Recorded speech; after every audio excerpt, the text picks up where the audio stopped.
Hello student, welcome and very very good morning to you. আজ তোমাদের কাছে আলোচনা করব ওয়েস্ট বেঙ্গল কাউন্সিল যে মডেল কোয়েশ্চেন পেপার বের করেছে তার সমাধান। দেখো, এই কোয়েশ্চেন পেপারে ফুল মার্কস 35 তোমরা জানো। আবার দেখো, টাইম দেওয়া আছে 1 ঘন্টা 30 মিনিট।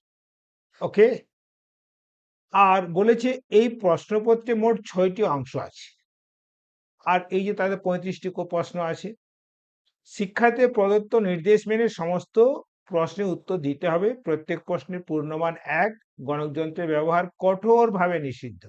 ওকে, দেখো, এর আগে কাউন্সিল যে একটা কোশ্চেন প্যাটার্ন বের করেছিল, তাতে বলেছিল যে থিওরিটিক্যাল এমসিকিউ এটা থাকবে 17 খানা, নিউমেরিক্যাল এমসিকিউ সেটা থাকবে 8 খানা। ওকে, আর টোটাল 10 নাম্বার থাকবে কালাম ম্যাচিং, অ্যাসারশন রিজনিং, আর একটা প্রবলেম বেস কোশ্চেন। কোন একটা প্যারাগ্রাফ দিয়ে দেবে, সেই প্যারাগ্রাফ থেকে 4খানা কোশ্চেন থাকবে।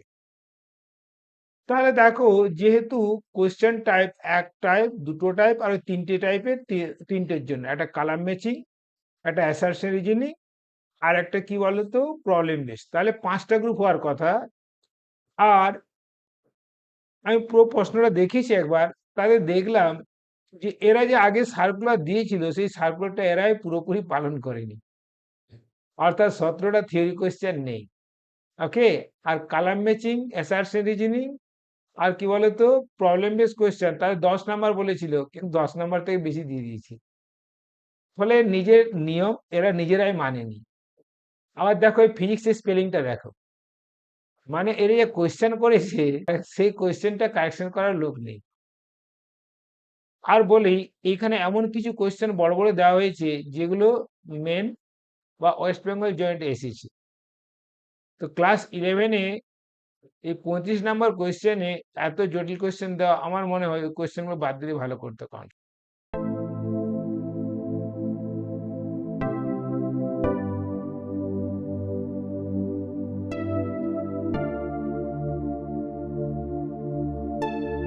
কোয়েশ্চেন নাম্বার 1, একটি কণার বেগ ভি ও সময় টি এর সাহায্যে যে সমীকরণ দ্বারা প্রকাশ করা হয় তা হলো, দেখো, V equal to AT plus B by T plus C. এবিসির মাত্রাগুলি হবে, দেখ কালাম দেওয়া আছে, দেখে নেব। দেখো, এইসব প্রবলেম সলভ করার জন্য আমি যে তোমাদের ডাইমেনশনের ওয়ান শট ভিডিও দিয়েছি, সেখানে দেখে নিলে তোমরা ইজিলি করতে পারবে। এটা করার নিয়ম কি বলতো, না সংযুক্ত পদের মাত্রা সমান, অর্থাৎ দুটি পদ যদি যুক্ত বা বিযুক্ত সাইন দিয়ে থাকে তাদের মাত্রা সমান হয়। দেখো, এখানে টি প্লাস সি, অর্থাৎ টি এর যা মাত্রা হবে সি এর মাত্রা তাই। তাহলে দেখো, সি এর মাত্রা হলো টি। দেখো তো, সি এর মাত্রা টি কোথায় আছে, দেখো এখানে আছে। তাহলে আমাদের সি এর অপশনটা কারেক্ট, অন্যগুলো দেখার দরকার নেই।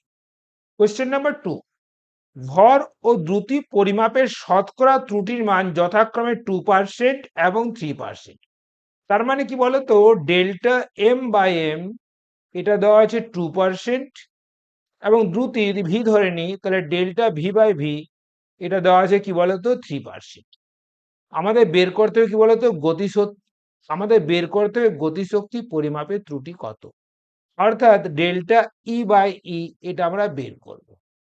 তাহলে বলো, এই গতিশক্তি, ভর আর বেগের মধ্যে কি সম্পর্ক বলো তো, E equal to half M V square. এখন দেখো, যদি আমরা ত্রুটির ফর্মুলা লাগাই তাহলে হবে ই এর আপেক্ষিক ত্রুটি সমান ভরের আপেক্ষিক ত্রুটি প্লাস এই পাওয়ারটা সামনে চলে যাবে 2 × বেগের আপেক্ষিক ত্রুটি, মান বসিয়ে দাও। দেখো, ভরের আপেক্ষিক ত্রুটি কত দেওয়া আছে 2%, আবার দেখো বেগের আপেক্ষিক ত্রুটি কত দেওয়া 3%। তাহলে দেখো 2% প্লাস 2 × 3% মানে কত আসছে বলো তো 8% আসছে কিনা বলো। কোন অপশনটা, বি এর অপশনটা কারেক্ট।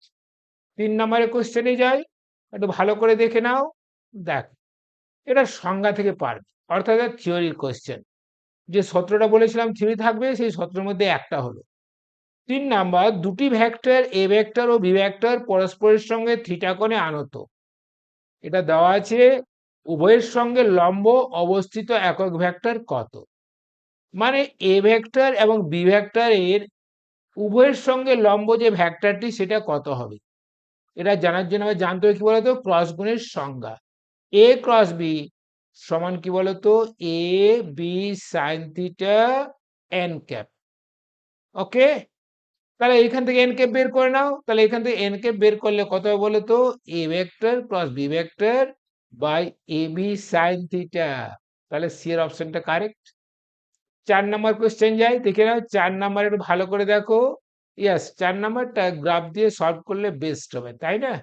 দেখো, বলেছে একটি গাড়ি স্থির অবস্থা থেকে কিছু সময় আলফা সুষম হারে ত্বরিত হয়, তারপর বিটা সুষম হারে মন্দিত হয় এবং স্থির অবস্থা প্রাপ্ত হয়। যদি মোট সময়ের অপচয় টি হয়, অপচয় না মানে যদি মোট সময় টি লাগে, তাই না, মানে মোট যাত্রাকাল টি হয়, তবে গাড়ির প্রাপ্ত সর্বোচ্চ বেগ কত হবে, তাই না? দেখো, এটা সলভ করার জন্য আমরা খুব, দেখো এটা সলভ করার জন্য আমরা গ্রাফিক্যাল মেথড অ্যাপ্লাই করবো, দেখে নাও। তাহলে দেখো যদি আমরা গ্রাফ প্লট করি, ভিটি গ্রাফ দেখে নাও, এটা ভিটি গ্রাফ প্লট করলাম, এটা ভি, এটা টি।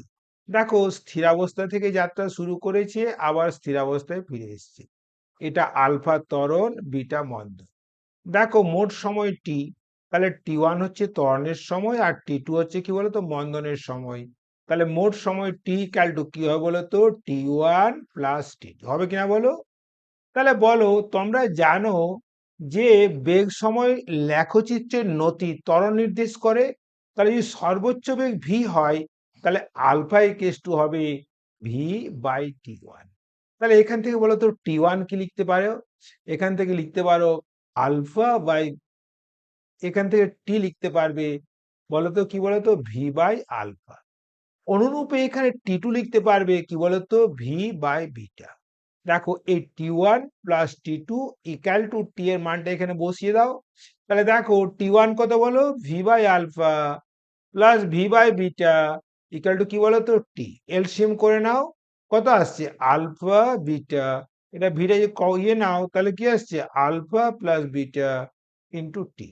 তাহলে বলো এইখানে ভিটা কত আসছে alpha beta T, alpha beta T divide by কি বলতো আলফা প্লাস বিটা। দেখে নাও এই ডি এর অপশনটা আসছে কিনা, দেখো তো ডি এর অপশনটা আসছে, তাই না? 5-এর কোশ্চেনটা দেখো, এটাও থিওরি কোশ্চেন। তাহলে দেখো ওই 17টা থিওরি কোশ্চেনে দুটো পেলাম। দেখো 5 নাম্বার, নিচের কোন সম্পর্কটি নিউটনের দ্বিতীয় সূত্রের সঙ্গে সংশ্লিষ্ট যার সমস্ত বেগের জন্য প্রযোজ্য হয়। দেখো নিউটনের দ্বিতীয় সূত্র জানি, বল সমান রৈখিক ভরবেগের পরিবর্তনের হার, তাই না?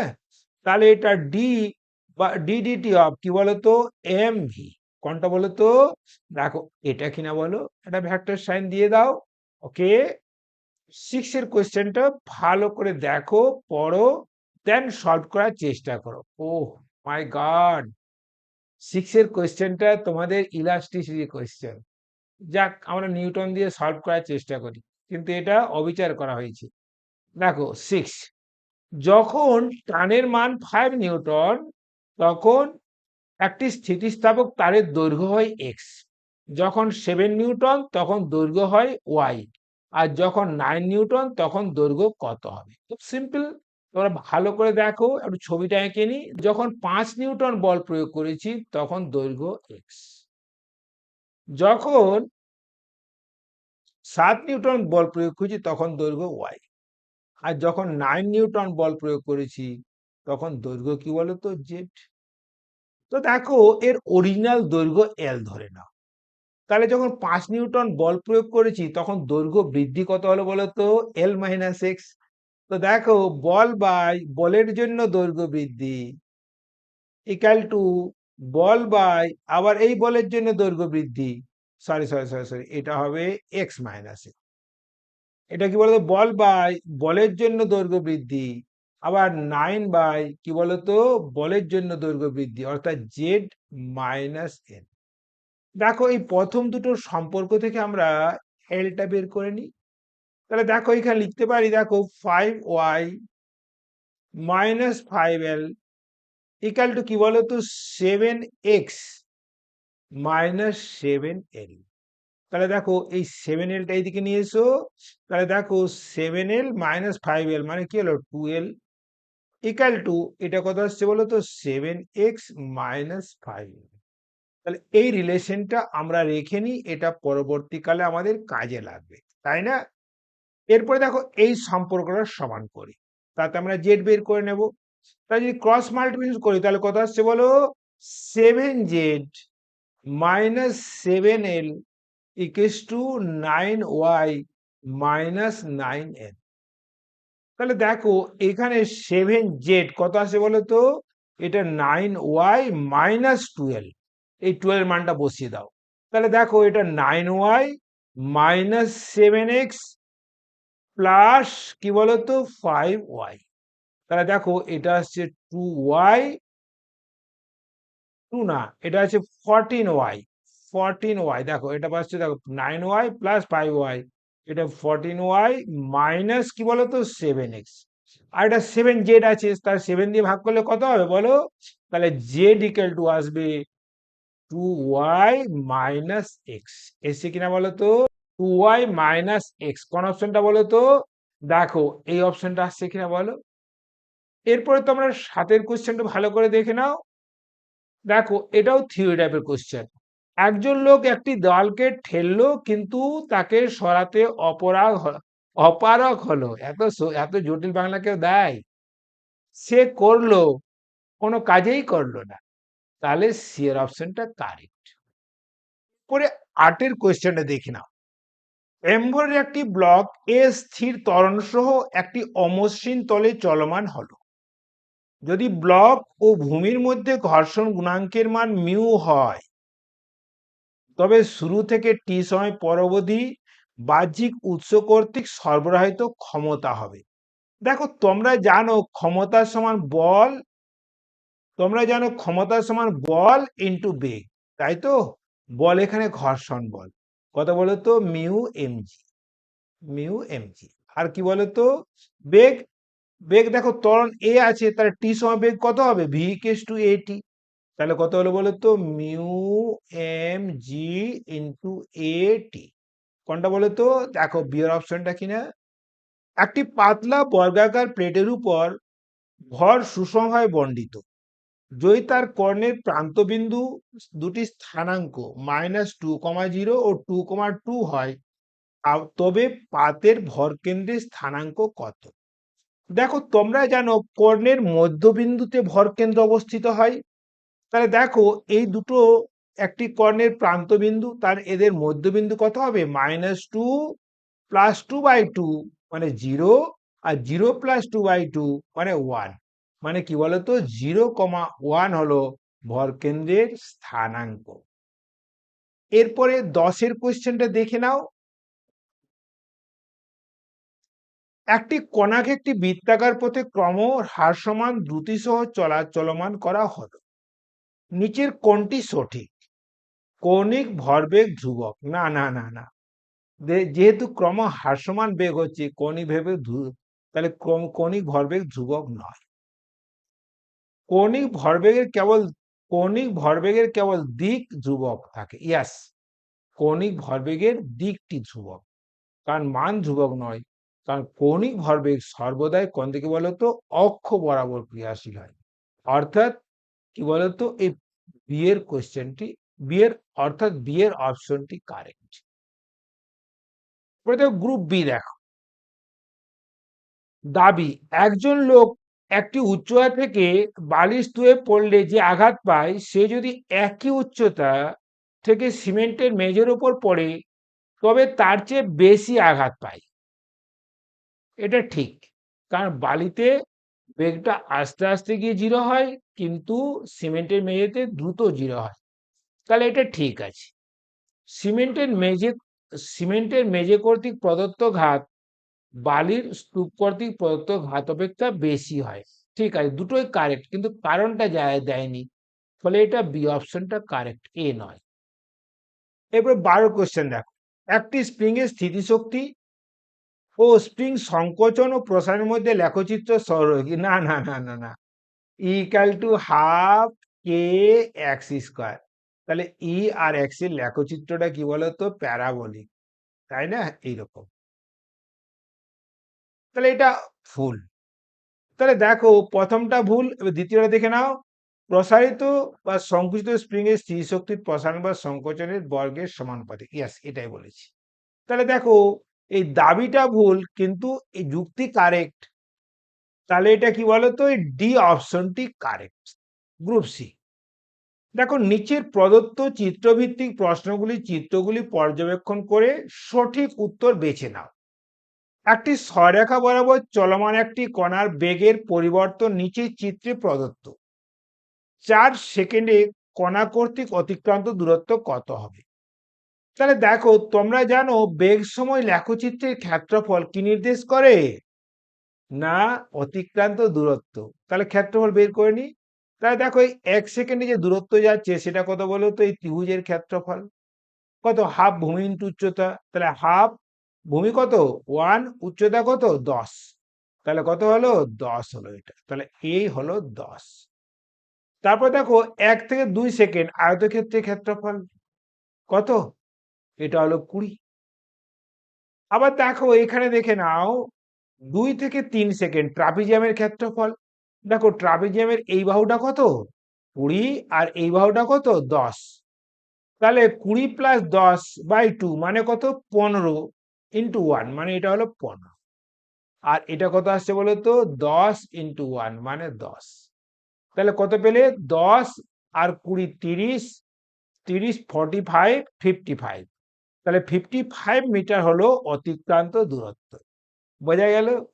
এরপরে 14 কোশ্চেনটা আমরা যাই, দেখে নিই একবার কি দিয়েছে। ওকে, দেখ 14 কোশ্চেনটা। একটি কণার সরণ সময় লেখচিত্র প্রদত্ত। কোন বিন্দুতে কণার তাৎক্ষণিক বেগের নতি ঋণাত্মক হবে? দেখো তাৎক্ষণিক বেগের নতি ঋণাত্মক, তার মানে কি বলতো? এটা ত্বরণ, এটা মন্দনে যাচ্ছে। তাহলে দেখো মন্দনে গতি কোনটা নির্দেশ করছে বলতো? দেখো ডি বিন্দুতে বস্তুর মন্দন হচ্ছে, তাহলে ডি বিন্দুটি হলো কারেক্ট। ওকে, এর 15 কোশ্চেন দেখো। একটি মসৃণ অনুভূমিক তলের উপর একটি ব্লক আছে। t=0 সময়ে একটি স্থির অনুভূমিক বল তার উপর ক্রিয়া করতে শুরু করলো। নিচের কোন লেখচিত্রটি সঠিক? তাহলে দেখো অনুভূমিক বল ক্রিয়া করছে মানে ত্বরণ আছে। যদি ত্বরণ থাকে তাহলে কি বলতো? বেগ সময় লেখচিত্রের নতি কি বলতো? ধ্রুবক হবে, অর্থাৎ ত্বরণ থাকবে। তাহলে বি এর অপশনটি কারেক্ট, তাই না? এরপরে 16 কোশ্চেনটা দেখে নাও। এটা একটু কনসেপচুয়াল কোশ্চেন, ভালো করে দেখে নাও। বলেছে একটি সংস্থার গঠন পাশের চিত্রে দেখানো আছে। দেখো এখানে একটা স্প্রিং আছে, এখানে 2 কেজি ভর আছে, এখানে 5 কেজি ভর আছে। কোশ্চেনটা দেখে নাও। যখন 2 কেজি ভরের ব্লকটি ভূমির সঙ্গে সংযোগ বিচ্ছিন্ন করবে তখন 5 কেজি ভরের ব্লকের বেগ কত? দেখো যখন এই 2 কেজি সংযোগ জাস্ট ছিন্ন করছে না, তখন এই সুতোর টান হবে T=2 × 10 সমান কি বলতো? 20 নিউটন। তাহলে দেখো এই 20 নিউটনের জন্য যে স্প্রিংটা আছে দৈর্ঘ্য বাড়বে। তাহলে T=K × X। দেখো কেটা বলেছে 40, তাহলে 20=40x। তাহলে এক্স কত বলো তো? হাফ। আসছে কিনা বলো? তো বলেছে 5 কেজি ভরের ব্লকের বেগ কত হবে? তাহলে দেখো এই যে স্প্রিংটা বাড়লো তার জন্য কি বলতো? এখানে কি বলতো? এর বেগ বাড়বে আর স্থিতিশক্তি বাড়বে। তাহলে দেখো এই বেগটা, তাহলে হাফ এম ভি স্কোয়ার মানে half into 5 into V square. Okay, plus কি বলতো? হাফ ইন্টু কে স্থিতিশক্তি মানে কত বলতো? 40 ইন্টু কি বলতো? 1/2 স্কোয়ার। তাহলে গতিশক্তির বৃদ্ধি প্লাস স্থিতিশক্তির বৃদ্ধি সমান কি বলতো? গ্র্যাভিটেশনাল পটেনশিয়াল এনার্জির হ্রাস কত বলতো? 5 × 10 × হাফ। তাহলে কত আসছে বলো? এটা 5/2 ইন্টু ভি স্কোয়ার। এটা কত আসছে বলো তো? 1/4 ইন্টু 40, 10, 10 ইন্টু হাফ মানে 5। এটা 5 দিয়ে দাও, ইকুয়াল টু কত আসছে বলো তো? এটা আসছে 25। তাহলে দেখো 25 - 5 20। তাহলে দেখো এটা এলো 5/2 ভি স্কোয়ার ইকাল টু 20। এটা কেটে নাও, কত হলো 4। তাহলে ভি স্কোয়ার ইকুয়ালস টু 8। তাহলে ভি কত হবে 2√2, তাই না? কোন অপশনটা? বি এর অপশনটা কারেক্ট। এটা একটু কমপ্লিকেটেড কোয়েশ্চেন ছিল, এটা কিন্তু এইচএস এর জন্য নয়, এটা মেন বা ওয়েস্ট বেঙ্গল জয়েন্ট অথবা অ্যাডভান্সের নিউমেরিক্যাল টাইপ কোয়েশ্চেন হতে পারে। সেকশন ডি তে যাচ্ছি। দেখো এই তিনটে সংখ্যা দেওয়া আছে, এই তিনটে সংখ্যা যোগ করলে, দেখো এই তিনটে সংখ্যা দেওয়া আছে, এই তিনটে সংখ্যা যোগ করলে কতগুলি তাৎপর্যপূর্ণ সংখ্যা আছে সেটা বের করতে হবে। কোশ্চেন নাম্বার 17, তাই তো? তো দেখো যোগের ক্ষেত্রে দশমিক বিন্দুর পরে যোগফলে যে সংখ্যাগুলো হয়, যে সংখ্যাটাতে কম সংখ্যা আছে তার সমান। তাহলে আমার যোগফলের দশমিক বিন্দুর পরে একটাই সংখ্যা হবে, তাহলে সেখানে একটা হলো। দশমিক বিন্দুর পরে কটা সংখ্যা বলো তো? 3খানা। তাহলে দশমিক বিন্দুর আগে 3খানা আর দশমিক বিন্দুর পরে 1খানা, অর্থাৎ 4খানার সার্থক সংখ্যা হবে। ওকে, বোঝা গেল? তোমরা যদি আমার ওয়ান শট ভিডিও ডাইমেনশন বা এই যে যতগুলো চ্যাপ্টার আছে প্রত্যেকটা চ্যাপ্টারে ওয়ান শট ভিডিও দেওয়া আছে, যদি দেখে নাও তোমাদের এই কোশ্চেনগুলো সব কমন পাবে। ওকে, এরপরে তোমাদের নেক্সট কোশ্চেনে চলে যায়, অর্থাৎ 18 এর কোশ্চেন। 18 এর কোশ্চেনটা একটু ল্যাঙ্গুয়েজটা ঠিক নেই, ভালো করে তোমাদের বুঝিয়ে দিচ্ছি, ভালো করে দেখো। যদি তলটি 8 মিটার পার সেকেন্ড স্কোয়ার ত্বরণে চলমান হয় তো ভূমি সাপেক্ষে ব্লকটির ত্বরণ মিটার পার সেকেন্ড কত হবে? দেখো এটা তল, আর এই তলটা কি বলতো ওই ভূমির উপর আছে, কি ভূমিটা এঁকে নিই। এই দেখো এই নিচে আছে ভূমি, বোঝা গেল? এটা ভূমি, ঠিক আছে? তাহলে দেখো যেহেতু এই যে এই যে প্ল্যাটফর্মটা, এই তলটা 8 মিটার পার সেকেন্ড স্কোয়ার সমত্বরণে এদিকে যাচ্ছে, তাহলে এর উপর অলিক বল হবে কি বলতো ভর ইন্টু ত্বরণ, মানে 1 × 8, বোঝা গেল? তাহলে ওপরের ব্লকটা এই 8 নিউটন বলের জন্য একটা পিছনের দিকে কি বলতো না গতি অনুভব করবে, গতি প্রবণতা অনুভব করবে। তাহলে ঘর্ষণ বল কোন দিকে হবে? গতি প্রবণতার বিপরীত দিকে। কত হবে বলতো ঘর্ষণ বল? না মিউ এম জি, 0.6, এমটা 1 আর জিটা 10, মানে 6 নিউটন, তাই না? তাহলে দেখো এই ব্লকটা ত্বরণ বের করে নি। তাহলে এই ব্লকটা ত্বরণ হলো সামনের দিকে 8 নিউটন, ঘর্ষণ বলে যে 6 নিউটন ডিভাইডেড ভর সমান কি বলতো 2 মিটার পার সেকেন্ড স্কোয়ার। এখন বলেছে ভূমি সাপেক্ষে ত্বরণ কত, মানে কোন একজন লোক ভূমিতে দাঁড়িয়ে আছে, সে দেখবে তার ত্বরণ কত। এটা 8 নিউটন, আর উল্টো দিকে কি বলতো, উল্টো দিকে কত না 2 নিউটন। তাহলে তার নেট ত্বরণ হবে 8 - 2, মানে 6 মিটার পার সেকেন্ড স্কোয়ার। কোন অপশনটা বলো তো? এর অপশনটা কারেক্ট। 19 কোয়েশ্চেনটা ভালো করে তোমরা পড়ো, এটা প্রাসের গতি, ওয়াই দেওয়া আছে, এক্স দেওয়া আছে। বলো তো তোমরা প্রাসের গতিতে দেখেছো এক্স সমান কি হয় বলো তো? U cos alpha into T equal to কত দেওয়া আছে বলো তো? এটা 60। তাহলে এখান থেকে তোমরা কি লিখতে পারো বলো তো? U cos alpha equal to 6। আবার দেখো ওয়াই কত দেওয়া আছে বলো? Y equal to 80 minus 5t square. তাহলে দেখো এখানে আমরা লিখি U sine alpha into T minus half G T square. তাহলে দেখো এখানে ইউ সাইন আলফা কত পাবে বলো তো? 8 পাবে কিনা বলো? তাহলে দেখো U sine alpha equals to 8। তাহলে দেখো ইউ কস আলফা পেলে 6, ইউ সাইন আলফা কত পেলে বলো তো? 8। কি বের করতে বলেছে? দেখো বলেছে প্রক্ষেপ বেগ বের করেছে, তাই না? তার প্রক্ষেপ দেখো এটা যদি বর্গ করে যোগ করে দাও পেয়ে যাবে। দেখো এটা U square cos square alpha plus U square কি বলো U square sine square alpha equal to 6 square plus 8 square. তাহলে দেখো ওখানে যদি ইউ স্কোয়ার কমন নাও তাহলে কি পাবে? Cos square alpha plus sine square alpha. তাহলে দেখো এই U square into cos square alpha plus sine square 1 হয়ে গেল, আর এই 6 স্কোয়ার প্লাস 8 স্কোয়ার মানে 36 + 64 মানে 100। 100 মানে কি বলতো 10 এর বর্গ। তাহলে ইউ ইকুয়াল টু 10। কোন অপশনটা কারেক্ট? সি এর অপশনটা কারেক্ট। নেক্সট তোমরা 20টা দেখো ভালো করে। কুড়িটা একটু ভালো করে পড়ে নাও, কি দেওয়া আছে বলো তো। একজন সাঁতারু নদীর সাপেক্ষে 5 মিটার/সেকেন্ড বেগে সাঁতার কাটে যাতে সে যাত্রা শুরুর ঠিক বিপরীত বিন্দুতে পৌঁছাতে পারে।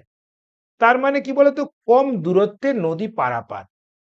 আর কম দূরত্বের নদী পারাপারের সূত্র হলো কি বলতো, T equals to D by root over of V square minus U square. দেখো ডিটা নদীটা কত চৌড়া, আর ভিটা হচ্ছে নৌকার বেগ, আর ইউটা স্রোতের বেগ। ডিটা কত দিয়েছে বলো তো, 40 মিটার। আর ভিটা দেওয়া আছে কত বলো তো, 5। তাহলে 5 স্কোয়ার হলো, আর এটা 3 স্কোয়ার। তাহলে দেখো 5 স্কোয়ার মাইনাস 3 স্কোয়ার, 4 স্কোয়ার হয় না, মানে 4। তাহলে 40/4 মানে কত বলো তো, 10 সেকেন্ড। ওকে, একটি বস্তু 6.25 মিটার/সেকেন্ড বেগে চলমান, তার মন্দনের হার দেওয়া আছে, তাই না? কণাটি যে সময় স্থির হবে তার মান সেকেন্ডে। খুব সিম্পল প্রবলেম, দেখে নাও। তাহলে দেখো, ভালো করে দেখো এখানে, ডিভি বাই ডিটি দেওয়া আছে কত বলো তো, না -2.5 into V to the power half. তাহলে দেখো ভিটা যদি এইদিকে নিয়ে এসো, কি হবে বলো তো, V to the power minus half DV equal to -2.5 DT. Integrate করে নাও। বলো তো, যখন টিটা 0 তখন বেগ কত? তখন বেগ বলেছে 6.25, বলেছে না 6.6, বলেছে না 6.25 মিটার/সেকেন্ড যাত্রা শুরু করেছে, তাই না? তাহলে যখন টিটা 0 তখন কি বলতো, বেগ 6.25। আবার যখন সময়টা টি, তখন বেগটা 0। তাহলে দেখো ভি টু দি পাওয়ার হাফের ইন্টিগ্রেশন কত, V to the power minus half plus half by কি বলতো, মাইনাস হাফ প্লাস হাফ মানে হাফ। এরপরে দেখো আপার লিমিট হলো 0, আর লোয়ার লিমিট কত বলতো, 6.25 ইকুয়াল টু মাইনাস এটা 2.5 ইন্টু টি। তাহলে দেখো এটা V to the power half, তাহলে 2 ইন্টু এটা কত আসছে বলতো, 0 two the power half minus 6.25 two the power half equal to কত বলতো, -2.5 ইন্টু টি। তাহলে দেখো এখানে 6.25টা কত, 2.5। তাহলে 2 ইন্টু মাইনাস এটা কত, 2.5 কিন্তু -2.5 টি। এটা কেটে দাও, মাইনাস কেটে গেলে এটা কেটে গেল, টি ইকুয়ালস টু কত আসছে, 2 সেকেন্ড। বোঝা গেল? এরপর তোমরা ই গ্রুপটা দেখো। দেখো এই সমতলের গতির সূত্রগুলো দেওয়া আছে, তাই না? এগুলো পড়ে পড়ে উত্তর করতে হবে। দেখো, গতীয় সমীকরণগুলি গতির কোন ক্ষেত্রে প্রযোজ্য? অবশ্যই সুষম ত্বরণযুক্ত হলে। 23, ব্রেক প্রয়োগ করে একটি গাড়ি তার গতির বিপরীত দিকে 10 মিটার/সেকেন্ড স্কয়ার ত্বরণ সৃষ্টি করে। যদি ব্রেক প্রয়োগ করে 1 সেকেন্ড পরে গাড়িটি স্থিরাবস্থায় আসে, তবে ওই সময়ে গাড়িটি কর্তৃক অতিক্রান্ত দূরত্ব কত হবে? দেখো প্রথম বেগটা বের করে নিই। তাহলে দেখো ভি ইকাল টু কি বলতো, ইউ মাইনাস এটি। দেখো ভিটা 0, ইউটা দিয়েছে বের করব, এটা কত 10, টিটা 1। তাহলে বলো ইউটা হলো কি বলতো, 10 মিটার/সেকেন্ড। তাহলে তোমরা জানো সামান্য দূরত্ব এস সমান ইউ স্কোয়ার বাই 2a। তাহলে ইউ স্কোয়ার মানে কি বলতো, 10 স্কোয়ার, আর 2 ইন্টু 8 আর 10 মানে 5 মিটার। অর্থাৎ 5 মিটার দূরত্বের মধ্যে গাড়িটিকে থামানো যাবে, তাই না? একটি বস্তুকে একটি উঁচু মিনারের শীর্ষ থেকে 10 মিটার/সেকেন্ড স্থির ত্বরণ সহ ফেলে দেওয়া হলো। অর্থাৎ এখানে জি এর মান কি বলতো, 10 মিটার/সেকেন্ড স্কয়ার। বোঝা গেল? ইহা 10 সেকেন্ড পরে তার বেগ নির্ণয় কর। তা খুব সিম্পল, ভি ইকুয়াল টু কত, 0 প্লাস জি ইন্টু টি। তাহলে 10 ইন্টু 10 মানে কি বলতো, 100 মিটার/সেকেন্ড। এরপরে দেখো 25, প্রদত্ত লেখচিত্রে একটি চলমান সরলরেখা অতিক্রান্ত এস এবং টি এর মধ্যে লেখচিত্র। তাহলে বলো তো এটা মন্দন সহ গতির লেখচিত্র কিনা? তাহলে দেখো সুষম বেগ হবে না, অসম বেগ সহ। মন্দন মানে কি, অসম বেগ না? ডি এর অপশনটা কারেক্ট। 26, নিচের কোন বিবৃতিটি অনুচ্ছেদ বর্ণিত গতির জন্য অসম্ভব ক্ষেত্র? একটি বস্তুর বেগ 0 তবু ত্বরণযুক্ত। হ্যাঁ থাকতে পারে, বস্তুর বেগ বিপরীত দিকে হয় কিন্তু ত্বরণ ধ্রুবক হতে পারে। বস্তুর দ্রুতি ক্রমবর্ধমান যখন তার ত্বরণ ক্রম হ্রাসমান, এটাও হতে পারে। কারণ দেখো ত্বরণ ছিল 8, এবার 8টা কমে কত হলো? 7 হলো, তাও তো বেগ বাড়বে। 6 হলো, তাও তো বেগ বাড়বে। আর কোনটিই সম্ভব নয়, অর্থাৎ ডি এর অপশনটি কারেক্ট। এরপরে আবার কালাম ম্যাচিং দিয়েছে। দেখো এটা টর্কের রিলেশন বলেছি। যদি টাউ ইকুয়ালস টু দেখো কৌণিক ভরবেগের পরিবর্তে হার আর এক্সটার্নাল টর্ক যদি 0 হয় তাহলে কৌণিক ভরবেগ ধ্রুবক থাকে, এই কথাটা বলেছি। নিচের কোনটি কৌণিক ভরবেগ সংরক্ষণ দ্বারা ব্যাখ্যা করা যায় না? গাড়ি চালানো ব্যাখ্যা করা যায় না, বেড়ে নৃত্য ব্যাখ্যা করা যায়, এটা ড্রাইভিং হবে না, এটা ডাইভিং হবে। এটা ডাইভিং হবে, ব্যাখ্যা করা যায়। আর দৌড়ানো এটা ব্যাখ্যা করা যায় না। তার দুটো অপশন চলে এলো। কি কোয়েশ্চেন? এ আর ডি দুটোই কারেক্ট, তাই না? কৌণিক ভরবেগ সংরক্ষিত থাকে তবে সংস্থার উপর মোট ক্রিয়ারত টর্ক অবশ্যই শূন্য, তাই না? তাহলে টর্ক শূন্য হবে। এরপরে দেখো একটা ভালো কোয়েশ্চেন দিয়েছে। দেখো এম সমান 5 দেওয়া আছে, ওর ভরটা দেওয়া আছে, বেগটা দেওয়া আছে 3√2, আর এই এ আর Y equal to X plus 4 রেখা দিয়ে যাচ্ছে। তাহলে ওয়াই ইকুয়াল টু এক্স রেখা মানে কি বলতো? এরকম ভালো করে দেখে নাও, ওয়াই ইকুয়াল টু এক্স মানে এক্সটা নেগেটিভে থাকবে এরকম। তাহলে এখান থেকে তোমরা লম্ব দূরত্ব বের করে নাও। দেখো এটা 4 আছে, এই কোণটা কি বলতো 45 ডিগ্রি। তাহলে দেখো এটা যদি 45 ডিগ্রি হয় তার লম্ব মানে কি বলতো? এই লম্ব দূরত্ব হচ্ছে 4 sin 45 মানে কি 1/√। তাহলে হচ্ছে এটা 2√2। তাহলে কৌণিক ভরবেগ বলেছে মানে কি বলতো? ভর ইন্টু বেগ ইন্টু লম্ব দূরত্ব। ভর কত আছে? 5, বেগ কত আছে? 3√2, আর এটা আছে কত? 2√2। তাহলে কত হলো বলতো? এটা 4, 12, 60। তাহলে 60 একক হলো কৌণিক ভরবেগ। কোন অপশনটা কারেক্ট বলতো? এই দেখো বি এর অপশনটা কারেক্ট। তোমরা 31 কোশ্চেনে পড়ে নাও, কি বলেছি বলতো? বেগটা দেওয়া আছে 2 রেডিয়ান পার সেকেন্ড, আর কি বলতো? জাড্য ভ্রামক দেওয়া আছে। তাহলে বলেছে এর যা কৌণিক গতিশক্তি 12 কেজি ভর, তার রৈখিক গতিশক্তি সমান সোজা। তাহলে দেখো half I omega square equal to half M V square. ভিটা বের করবো, হাফ হাফ কেটে দাও। আইটা কত দেওয়া আছে বলো? আইটা দেওয়া আছে 3, আর এটা দেওয়া আছে ওমেগাটা কত? 2 স্কোয়ার, আর এম কত দেওয়া আছে বলো তো? 12 ইন্টু ভি স্কোয়ার। তাহলে দেখো এটা পুরো কেটে গেল, তাহলে ভি ইকুয়ালস টু 1। কোন অপশনটা বলো তো? না, বি এর অপশনটা। লাস্ট বুকটা দেখে নাও। দেখো বলেছে একটি বস্তু কণার এ বিন্দুতে বেগ কত দেওয়া আছে বলতো? না, এ বিন্দুতে দেখো বেগ দেওয়া আছে 3 × √/GR। তাহলে দেখো বেগ বলেছে আর টান বলেছে। শোনো, তাহলে তোমরা জানো সর্বনিম্ন বিন্দুতে বেগ যদি ইউ হয় না, তাহলে যে কোনো বিন্দুতে বেগের ফর্মুলা হলো ভি ইকুয়ালস টু √অফ এটা কি বলতো? U square minus U square minus কত বলতো? না, U square minus 2GR minus 2GR 1 minus cos theta, থিটাটা যখন ঘূর্ণন কোণ। দেখো যখন এ থেকে বি যাবে তখন ঘূর্ণন কোণ কত হবে? 90 ডিগ্রি। তাহলে দেখো ভিবি বি বিন্দু দেবে কত হবে বলো তো? দেখো এই ইউ স্কোয়ারটা দেওয়া আছে কত? 9GR আছে কিনা বলো? আর এটাতে 2GR আসছে, -2GR মানে কত হলো বলো তো? 7GR। এটা √। তাহলে দেখো বি বিন্দুতে বেগ, দেখো তো 7GR কোথায় আছে? টি। তাহলে বি বিন্দুতে বেগ, সি এর অপশনটি কারেক্ট। তার বলেছে বাম স্তম্ভের বি এর জন্য সঠিক বিকল্প, বি এর জন্য কত বলে? সি বিন্দুতে বেগ এইখানে। তাহলে দেখো আগে যেখানে 90 ডিগ্রি ছিল না, এখানে হবে 180 ডিগ্রি। তাহলে দেখো তোমরা জানো cos 90 কিন্তু cos 180 -1, যদি cos 180 -1 হয় তো 2 হয়ে গেল, তাহলে এটা কত হয়ে যাবে? 4 হয়ে যাবে। তা 9 - 4 মানে কি বলতো? 5GR। দেখো তো 5GR কোথায় আছে? কিউ। তাহলে দেখো এটা কিউ, অর্থাৎ এর অপশনটা কারেক্ট। বোঝা গেল?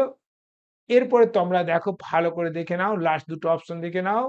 বলেছে সি এর বিকল্প, সি কি বলেছে? সুতোর টান। সি বিন্দুতে সুতোর টান, দেখো সি বিন্দু সুতোর টান দেখো কি হবে বলতো?